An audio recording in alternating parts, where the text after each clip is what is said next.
What got you into being a mentor for women, getting you into coaching them in this very different way, which is reconnecting with themselves? What was the story? I feel like there must be a strong personal point where that began. Yeah, I would say it's definitely been a journey and that I've been coaching women for over 11 years. So my work has really truly evolved over time. And a little bit of backstory of where I started in my 20s, I really struggled with negative body image. I struggled with my mental health, with chronic depression, anxiety attacks, panic attacks. And I had this really negative relationship with myself. I had this really negative self talk happening in my head. And I was really following this traditional pathway of success in my mid 20s. I got married to a man who, was perfect on paper and that my family really loved. And we bought a house, we had a dog, we were kind of on the path to talking about having kids. I went on my own spiritual journey and I ended up leaving my marriage, which was the hardest decision that I could make. I left my marriage when I was 27 years old. And it was this really big turning point in my life. It was the point where it was the first time where I was choosing me, where I was like, I'm not going to keep trying to make this life that looks good on the outside so that everyone likes me, so that everyone approves of me. Like I'm following everyone else's guidance of what I think they want for me in order to subconsciously be validated and gain approval, but I'm unhappy. And so that choice was not just being unhappy in my relationship, it was actually being unhappy with that version of myself that was not authentic. The a more authentic version of me came online and what I found was that I was so much happier and I had so much more inner peace and I knew who I was and I felt confident in that. And as I started to share that with the world in my work and in my relationships, I started magnetizing and manifesting the life that I had always dreamed of, the friendships with women that I had always craved, but I had a really hard time connecting with. My body changed without having to do any of these crazy elimination diets. My body started healing. My digestion felt better. This is an inside job to create the life that you want. It really starts with doing the deep inner work to discover who are you without the good girl programming, the people pleasing, the perfectionism, the validation, the striving and forcing, and who are you underneath that? I knew a little bit, right? Because when I was on your show, we were talking somewhat about that. But what astounds me is that you started in the same way as so many people listening will, that they're coming to this podcast even with this idea of I don't feel good in my body or my life. Something's not quite right. And they start with that physical, they start with the food, and then they start going deeper and realizing that something else is not in alignment.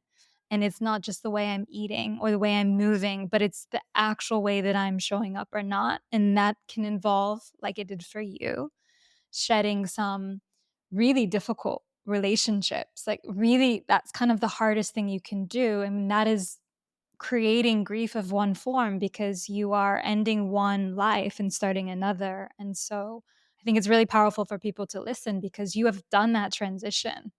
You have gone through, let's say, I don't know if it was hell, but like I'm sure it wasn't easy, right? To get to the other side. Yeah, I mean, to paint the picture, I was waking up at 3 a.m. and having panic attacks, waking up with them and having my heart racing and my mind spinning and just being in this conflict inner battle between like, okay, w- what do I really want? And like, can I really make that change? And is it my fault? And what's wrong with me? And then, going through this deep process of death and rebirth, which is I think what you're really leaning into here as part of my journey. It's like it's a metaphorical death, right? You're not actually dying, but inside it feels like parts of you are dying. Emotionally, there's a lot of grief, there's anxiety. Okay, if I'm not this person anymore, then who am I? And one of the most important things was actually letting myself feel the grief and be in this process of letting go. And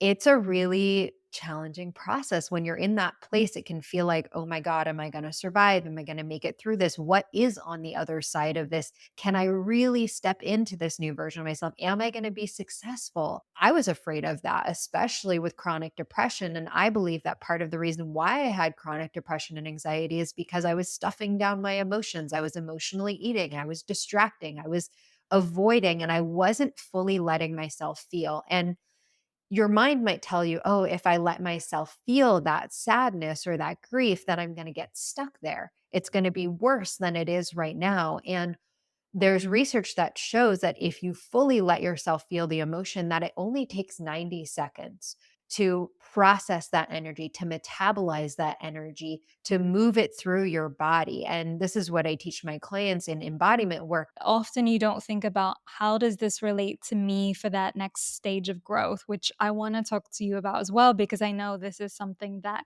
you've been focusing on a lot more and talking about is if we talk about how you have this death cycle ending something in order to have the rebirth, there's also that different growth stages throughout that. If you just want to discuss a little bit about what that might look like. I don't know if there's a specific example of someone you've worked with or your own experience of what that would be with one transformation, inner transformation. Yeah, I love this question. I think we can bring it to even this aspect of shifting your identity with your health and the way that you relate to food. So, I have a client that I'm working with right now, and she comes from the Midwest in the US. And, all of her family and all of her friends, they don't eat very healthy. There's not a lot of great restaurant options around her. They drink as a way to connect and socialize. And she is going through this process of realizing, like, oh, I don't actually feel good. The challenge is that she's afraid that, like, oh, these people are going to make fun of me and tease me for being too granola or for being too healthy because they can't relate to it, right? So she's in this process of letting go of the people pleaser, of letting go of trying to fit in and making sure that everyone likes her. And like now she's in the process of setting boundaries and starting to make choices that are healthier for her, that are more in alignment with her values and who she's becoming. And what she's realizing is that even if they don't get it, even if people don't understand, it's like, she now gets to be an example for them because as she gets healthier and as she becomes more vibrant and she feels better, people are going to start to notice and start to say, oh, I wonder what she's doing. I want to feel that way too.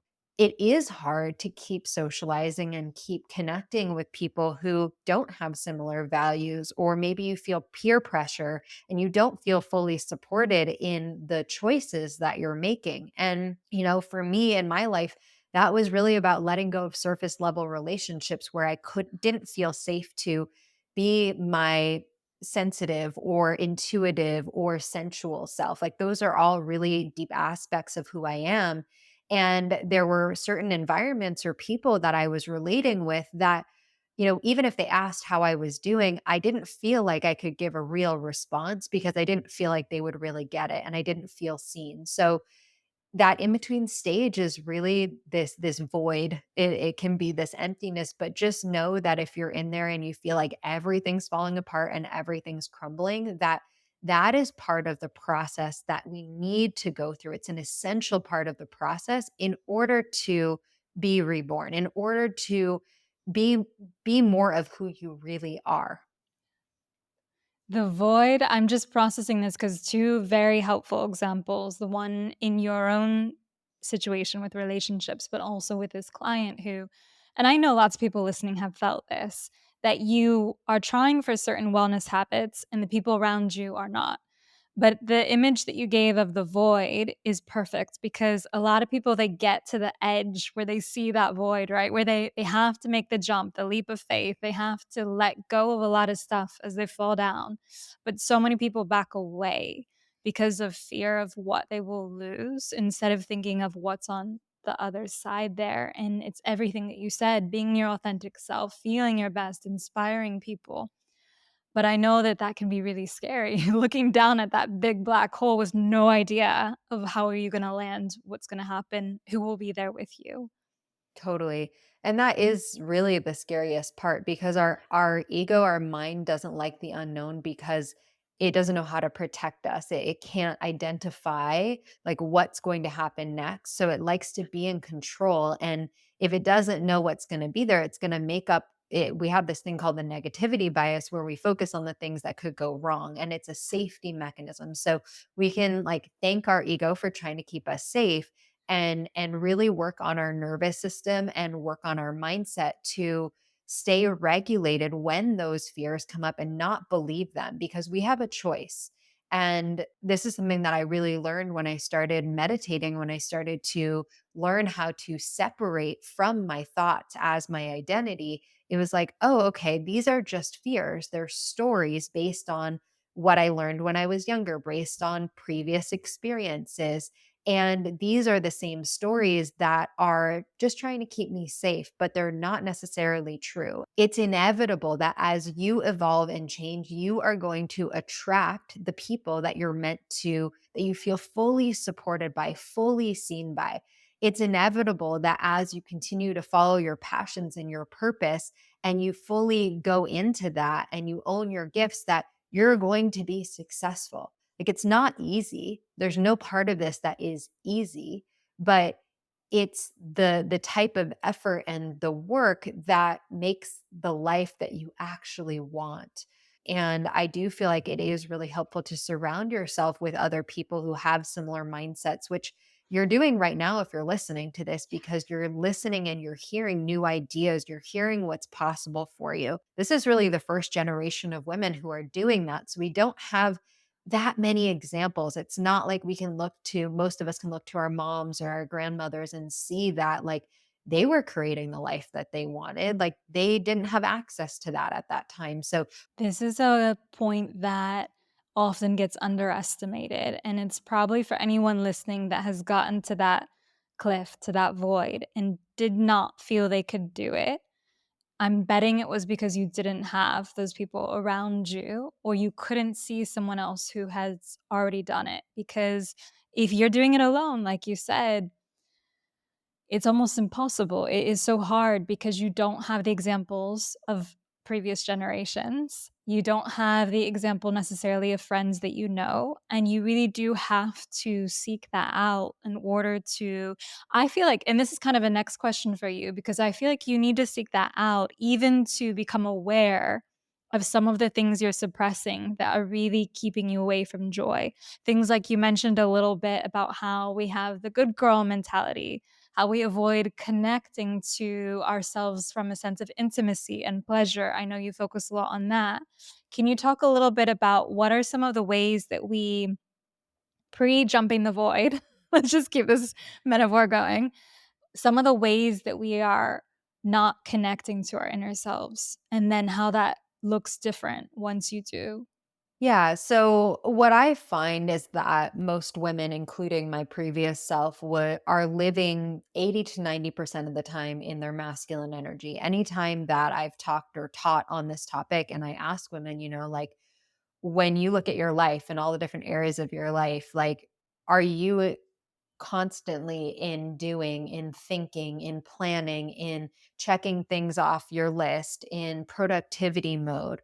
Or are you feeling connected and you're spending time on self-care and nourishing yourself and feeling your emotions and connecting to your loved ones? Like most people are stuck in the outdated paradigm of what I call masculine overdrive. And the point isn't that you need to go all the way into feminine overflow where you're just always in your feminine energy all of the time, but we have an imbalance here. And when we're in our masculine energy, I like to say we're living from our neck up, meaning that most of our energy is in our mind, it's in our thinking, and we're not listening to the signals of our body. Now, our body has so much wisdom to offer. Our body is always speaking to us. But if we don't know how to listen to it, or we're not slowing down to really take time to listen to it, we're going to miss those signals. And what happens is that eventually we get to a place of burnout, or we get diagnosed with a chronic illness, or we have an injury happen that forces us to take a look within. What happens is the more that we can get out of the mind and learn how to listen to the body. And there's many different modalities of how you can get into your body. And to me, it's really a lifestyle and it's a daily practice of connecting to your body. And the more that we come home to our body and move our bodies in ways that feel intuitive, including ways that feel sensual or feminine, instead of, you're on your computer all day and you've got, your shoulders are tight and your neck is tight and your hips are tight. Like these are ways that we stay stuck in these old patterns, and we can use movement and breath and sound to start to unwind that tension, to create space for whatever messages that our body is trying to send us. So I know it's kind of a long answer, but I really feel like this is the biggest shift. It's with the reconnection to the body, in some ways, it seems so simple, but the process, like you said, it's every single day tapping into it in some way, some form of intuitive movement, some form of checking in, some form of expression that isn't just, as you said, the neck up, which I think is a really good way to think about this, right? Like just living in the mind all the time. And especially as women, it's almost like every area of our life is in this box, and it doesn't allow us that freedom to just break out. And so it becomes even more important for you to create those moments, because they won't necessarily come naturally in your day, will they? Like it's not going to pop up that all of a sudden you get to just move intuitively. You have to make the conscious decision to create this in your life. Yeah, and it is we are if we're being honest, like default mode, default programming, like we're not wired for thriving. We're wired for surviving, right? And so if you want to thrive, it does take a conscious effort to do that. I call it devotion. It's daily devotion of connecting with yourself. It's not about discipline. It's not about forcing yourself to do things that you don't want to do. It's not another should that you need to put on your calendar and on your to-do list. This is, okay, how can I create space to connect with myself in a way that feels nourishing? I write about this in my book, The Feminine Way. The first code, the feminine code that I talk about is daily devotion. You've been living your whole adult life in masculine overdrive to achieve, to accomplish, to be validated. This is a process of unlearning and remembering and reconnecting. Might be deeper under the surface, but you can find it. It is in there. The little pockets of timer. It's great, the idea of this 1 hour or picking a time in the day. We already have this ritual where we'll go up and get coffee if you drink coffee or tea, or we'll go talk to someone. You already do this, but just not in a way that necessarily replenishes you. And so it's thinking about it a little differently. I noticed as you were saying this, just that moment of checking in was so nice, because I think we talked about this before. A couple months ago, I lost my voice. So 3 months, couldn't do anything. And so the speech therapist had said this kind of practice. She's like, every hour, which is more extreme, people don't need to do this, but every hour, you're going to set a little alarm and you're going to release tension from your throat. And what shocked me, and this goes straight back to what you're saying, is that time would fly by before that hour came. And I would realize, oh, now I have to go do this. So imagine how much time we go through holding tension, ignoring those body cues without even recognizing it. And I think it's just a beautiful practice to put that in. And what did you call it? It's the first code called the devotion code, Devotion, right? daily devotion. I like that. That needs to be in people's calendar, daily devotion. Yeah, yeah, I love that, putting it in the calendar as something that feels nourishing instead of like self check in or whatever. I like the daily devotion in there. And the more that you do these check ins, the more that you're going to understand what your body's telling you very quickly. At first, you might not hear anything. At first, you might be like, what, there's nothing here. And that's because we're so used to suppressing. And then you start to make choices from that place of, ooh, I'm going to follow the things that feel expansive and exciting and that feel energizing for me. And I'm going to start to say no to the things that don't light me up, that make me feel contracted or restricted. Your life starts to, I kind of am like seeing this arrow where it's starting to turn like the GPS into the direction that you want it to go. And it's these small little turns that happen every time that you make those decisions, every time you check in and give yourself what you need. Then that's how your life starts to shift into the orientation of a life that feels good. The balance is key that you're saying, and just making room for it, allowing that space for it, allowing those mini moments or micro moments that you said where checking in at the beginning of your day, like from when I wake up, what is something that doesn't feel aligned for me? What is something that feels like a lot of pressure or tension? Is there a way that I can switch this from the way that I structure my day to the way that I do work calls?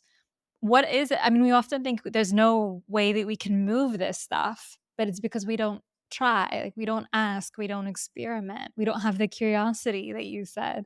This process of getting to know yourself, and there's so many different factors here of understanding like what actually works for me. There is so much that you talk about that goes deeper into many of the areas we've already said, and if people are listening and they wanna know more, they wanna find your podcast, read your book, connect with you, can you just share some of the ways that they can do that? Yeah, thank you so much. The best place to go to find everything that I offer is on my website, which is amynatalieco.com. On there, you will find my podcast, which is the Feminine Frequency Podcast. You can listen to that on Spotify, Apple, wherever you're listening to this podcast, you'll find it. And we have over 320 episodes. So lots of beautiful wisdom there. You can find my book, The Feminine Way, on Amazon. There is the audio version or paperback. So, those are some great resources for you. The main way that I work with my clients is through a group coaching program called The Multidimensional Woman, trusting your intuition, connecting with your feminine energy, finding that balance between your masculine and feminine. So, The Multidimensional Woman, the next group is starting in October. And then I also have an in person retreat coming up, which is going to be in Costa Rica in January. Well, thank you. We include links to all of that and encourage people to reach out just to see. You never know what is the resource that could be the most helpful for you. And Mhm. thank you for coming on, sharing all your charisma and your wisdom and giving people some very like actionable starting points. I appreciate that a lot. Thank you. This was such a lovely conversation. Thank you for your presence and your essence. And I'm so glad you got your voice back because yeah, we need your voice in the world. So yeah, thank you so much.